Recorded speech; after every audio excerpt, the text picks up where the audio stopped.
Quando? Bom, gente, por hoje é só, e agora nós vamos encerrar o nosso trabalho. E com esse nosso trabalho podemos dizer que as pessoas falam as palavras americanas, mas na realidade não sabem escrever.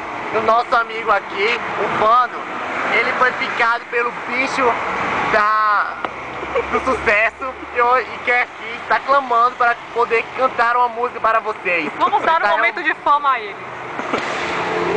Canta Pode aí, cantar, Vando. Canta. O Brasil inteiro está te escutando lá. Leite ninho, leite ninho, leite ninho, leite ninho. Essas meninas bem novinhas que só pensam em namorar. Mas namorar não é o caso, o problema é engravidar. Namora hoje com um pobre rapazinho, amanhã ele está ferrado na lata do leite ninho. Leite ninho, leite ninho, leite ninho. O cego mais a cega inventaram se casar. O cego pegou a cega, eu já sei o que vai dar. Com 9 meses apareceu mais um ceguinho. Quem está ferrado é o cego grande na lata do leite ninho.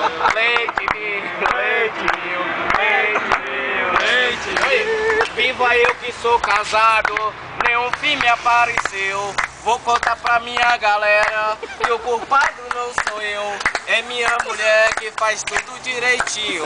Mas amanhã ela está sabendo qual é o preço do leite ninho. Leite ninho, leite ninho, leite ninho, leite ninho. Essas meninas bem novinhas que só pensam em namorar.